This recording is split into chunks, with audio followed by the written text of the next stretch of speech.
네, 안녕하세요. 한때 미대생입니다. 오늘은 일본은 빚이 많아도 왜 괜찮을까라는 주제를 가지고 영상을 준비를 해보았습니다. 최근에 예산 관련 뉴스를 보시면 우리나라의 부채 비율이 50%를 돌파했다. 그래서 정부가 나라 살림 적자 규모를 줄이겠다라는 기사들을 가끔 보실 수가 있는데요. 특히 GDP 대비 적자 비율을 2% 내외로 긴축적인 재정을 실행하겠다라는 뉘앙스의 기사를 보실 수가 있습니다. 그런데 고개를 돌려서 옆나라 일본을 보면 정부의 부채 비율이 250%나 되는데, 한마디로 일본은 우리나라보다 부채 비율이 더 높은데 양적 완화를 지속하겠다, 정부의 부채 비율을 더 높이는 정책을 하겠다라는 말을 쉽게 보실 수가 있습니다. 그러면 이렇게 질문을 해 보실 수가 있겠죠. 일본은 빚이 많아도 왜 괜찮을까? 우리나라의 GDP 대비 부채 규모는 약 50%고 일본은 250%인데 왜 일본은 괜찮다고 말할까? 이런 궁금증을 가져보실 수 있을 겁니다. 일본이 빚이 많아도 괜찮은 이유는 가장 먼저 가진 돈이 많기 때문인데요. 가진 돈이란 내가 가진 돈, 자산에서 대출인 부채를 빼면 순수한 내 돈이 나온다. 한마디로 순자산이 나온다라는 말로 정리를 해볼 수가 있는데요. 이건 개인뿐만 아니라 국가도 똑같습니다. 국가에도 순자산이라는 걸 측정해서 비교를 해볼 수가 있는데요. 일본이 왜 빚이 많아도 괜찮냐 하면 대외 순자산이 가장 많은 나라가 바로 일본이기 때문입니다. 일본은 독일이나 홍콩이나 중국이나 대만이나 특히 우리나라에 대비해서도 굉장히 많은 순자산을 가지고 있는데요. 이 규모가 약 4,200조 가까이 되기 때문에 일본은 부채도 많지만 순자산, 가진 돈도 많아서 이 두 가지를 맞춰보면 안정적일 수 있다라는 생각을 해볼 수가 있는 겁니다. 그런데 이 주장에는 한 가지 맹점이 있는데요. 일본의 부채는 2022년 6월 기준으로 약 1경 2천조 원이고요. 순자산은 제가 방금 보여드린 표에 따르면 약 4,200조입니다. 한마디로 부채가 순자산보다 한 3배 정도 높은 상황이다라고 정리를 해볼 수가 있는데요. 그러면 안정적인가? 일본의 순자산도 많지만 부채가 훨씬 더 큰데 이게 왜 안정적인가라는 질문을 해볼 수가 있겠죠. 이걸 이해하기 위해선 일본이 빚이 많아도 괜찮은 이유 두 번째를 이해해 보셔야 되는데요.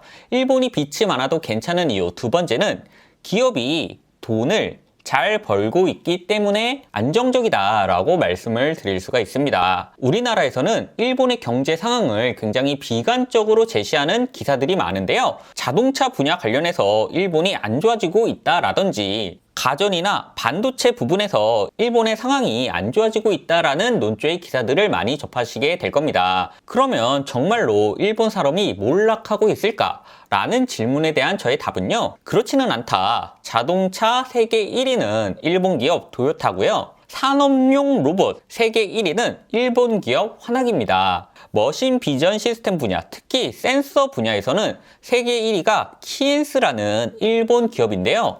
이런 기업들이 굉장히 많다. 일본에는 B2B 제조 분야에서 굉장히 높은 경쟁력을 가지고 있다. 또 우리가 투자를 할 때 많이 참고하는 모건 스탠리의 모기업은 미쓰비시라는 일본 기업이고요. 노무라 증권, 소프트뱅크 등 금융에서도 굉장히 큰 기업들이 포진을 하고 있다라고 말씀을 해드릴 수가 있습니다. 한마디로 일본 기업이 돈을 잘 벌고 있다. 그리고 이 벌어들인 돈, 과거에 번 돈과 지금에 번 돈을 해외 투자를 하고 있기 때문에 일본이라는 국가는 경상수지가 매년 흑자인 나라다라고 설명을 해드릴 수가 있는데요. 2019년부터 2021년까지 일본의 월간 경상수지는 이 검은 선을 보시면 플러스에 위치를 하고 있는데요. 한마디로 흑자가 나고 있다. 이게 무슨 말이냐 하면요. 일본 기업이 돈을 잘 버는데 이걸 가족에 한번 비유를 해 본다면요. 부모님, 국가를 부모님이라고 예를 들어 보고요.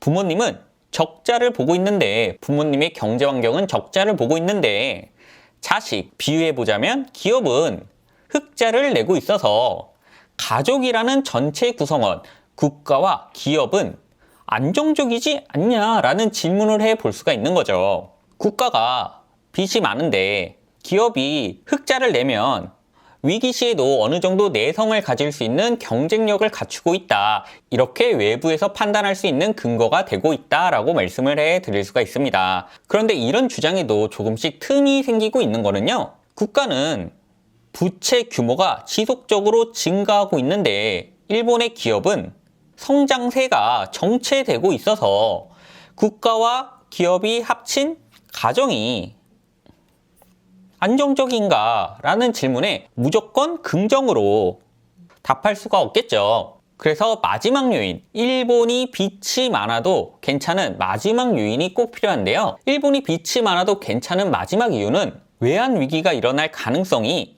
거의 0%에 가깝기 때문이다 라고 말씀을 해드릴 수가 있습니다. 생각해보면 우리나라의 IMF 외환 위기는 나라의 달러, 미국의 돈이 없어서 발생한 사건이다 라고 정리를 해볼 수가 있는데요. 일본은 우리나라 IMF 외환위기 같은 외환위기 사태가 발생할 가능성이 극히 낮다 라고 설명을 해드릴 수가 있습니다. 그 이유는 일본은 미국과 무제한, 무기한 통화 스와프가 체결되어 있기 때문이다 라고 말씀을 해드릴 수가 있는데요. 통화 스와프라는 건 특정 국가의 돈과 미국 돈을 바꿀 수 있는 계약이다라고 설명을 해드릴 수가 있습니다. 여러분들이 연방준비제도 이사의 사이트에 접속을 하신 다음에 이 검색창에 커런시 스와프, 통화 교환이라고 검색을 해보시면요. 아래에 연방준비은행은 어느 중앙은행과 스왑 계약을 체결하였습니까? 라는 질문에 일본 은행과 통화 스와프를 맺었다라는 답변이 나오게 되는데요. 왜 미국이 일본 은행과 통화 스와프를 체결했냐 하면요. 엔화는 전 세계적으로 사용되며 미국 금융기관의 자금 조달에 큰 부분을 차지하고 있다라고 설명이 되어 있습니다. 이게 무슨 말이냐면요. 일본은 만약에 외환 위기 사태가 발생을 하더라도 엔화를 내가 찍어서 주고 미국 돈인 달러를 무제한으로 빌릴 수가 있다라는 말과 동일한 거고요. 일본은 외환위기 가능성이 급격히 낮다. 그래서 일본 돈이 해외에서 쓰이는 통화, 기축통화로 인정받고 있기 때문에 정부의 부채 규모가 우리나라보다 5배가 많아도 사람들이 크게 위험하지 않다라고 생각할 수 있는 근거가 된다라고 말씀을 해드릴 수가 있습니다. 그래서 오늘 영상의 결론을 내어드리자면요.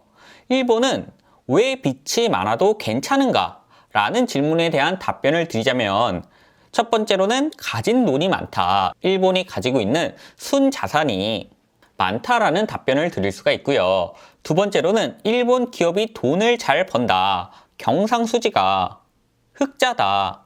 라는 말로 정리를 해볼 수가 있습니다. 그리고 마지막 세 번째는 외환위기가 일어날 가능성이 극히 낮다. 미국과 통화 스왑이 체결되어 있다라고 말씀을 해드릴 수가 있습니다. 이 세 가지 요인이 맞물려서 일본 정부가 빚이 많아도 어느 정도는 감당할 수 있게끔 만들어주는 구조적인 요인을 만들어주고 있는 거고요. 부채는 한 나라에 있어서 정부 부채와 가계 부채와 기업 부채 이렇게 세 가지로 나눠 볼 수가 있는데요. 일본 같은 경우엔 정부 부채는 굉장히 높지만 가계 부채 규모가 생각보다 낮은 수준으로 유지가 되고 있고요.